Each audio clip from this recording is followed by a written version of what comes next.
Hey guys, sorry for the crappy quality for the camera today. I forgot my vlog camera. It's irregardless. I'm not worried about the video quality right now. Right now, I had gotten a call from Kwane's mom because they both work at the hospital, but I got a call saying that the baby hasn't been moving. The baby hasn't been moving that much, and they think that there's something wrong with the umbilical cord. So I'm on my way there to the hospital to find out what's going on, and hopefully everything was alright with the baby, because... In 2 miles, take exit 17B for US 33, Ohio 161 west toward Marysville. Because this is like really wearing me the crap. So we'll see how things go. Hopefully it's nothing major, and because they were talking about they might have to induce her. So we'll have to see.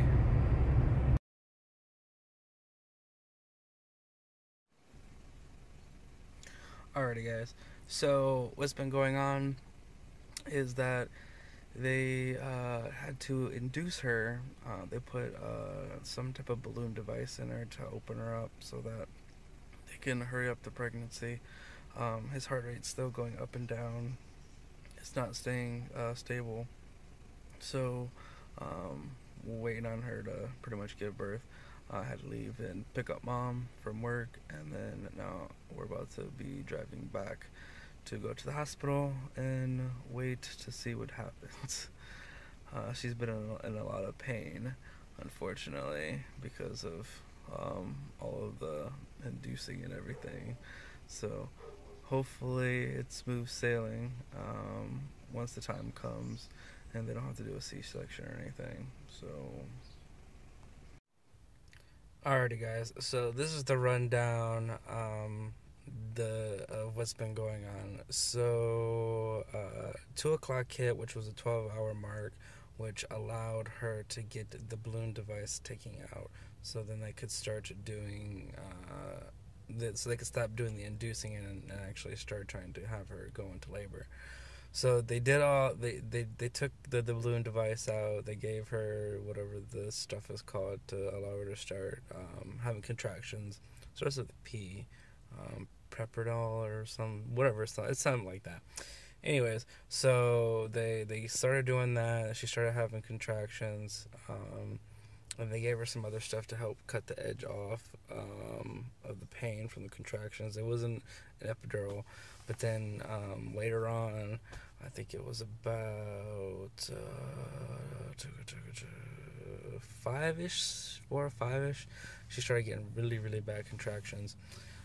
So she decided to do the epidural, and Kwane wanted her mom to be with her, and so me and my mom had to leave because for some reason they only allow one person to be in the room with the patient for that.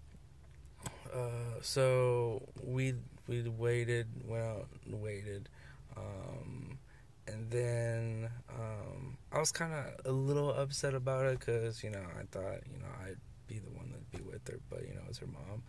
So I went to go use the restroom outside and went into the hallway rooms. And then as soon as I went to go to the restroom, like all of a sudden out of nowhere, it just felt like someone just like straight like kicked me in the nuts, like full on pain, like I just wouldn't go away. Like I couldn't walk straight. It hurt so bad. And so after I did all that, I went downstairs, went to the car, and smoked a cigarette. And on the way through there, I had noticed that there was another woman that went into the room. And so then later on I came back, and her mom, because I had forgot my keys, so they were already done doing all of the with the epidural, so I was able to go in there and grab my keys, and her mom came outside with me. And she was telling me that I guess when they did the epidural, I guess Kwane's blood pressure and the baby's blood pressure dropped, and so they had to bring a whole bunch of people in there, and I guess they had to give her an Efron, which is basically an adrenaline shot to boost her blood pressure up. I did not know this, but lo and behold, my body knew this. Um, and so I was telling Kwane's mom, I was telling Kim, I was like, yeah, like, after I left there, blah, blah, blah, then I started feeling pain. And she was like, yeah, you probably started feeling pain about the same time when Kwane's blood pressure and the baby's blood pressure probably dropped. Because they said she was saying it dropped pretty low. She don't know what she knew what the exact numbers were, but anyways, so they was able to get her stable, and then I went back inside. She went and let her dog out at home, so she went home, and I was able to assess the situation, like, see everything, like they had her hooked up to a catheter and all the other stuff and whatnot. And she was all in like La La Land. And then later on, I've been up for like pretty much 2 days dealing with all of this, and working, and then had to come in and come for this. So I took a nap and had woke up, and there was a whole bunch of nurses in there. Well, lo and behold, it happened again. The baby's blood pressure and Kwane's blood pressure started dropping, and then the baby's blood pressure was fine, and then Kwane's blood pressure just stayed really low. It was like 63/30, and then they were able to get it up to like 83/30. And then the last time I remember was like, it was like 91/60 or 50, I think it was, if I'm not mistaken. So, and then that's when her mom was able to come, and she was mad because they keep her blood pressure keeps dropping. So they pretty much almost somewhat took her off the epidural. It's still like very low dosage. And then they had to put her back on the other stuff to try to get her to do contractions again, because she stopped doing contractions.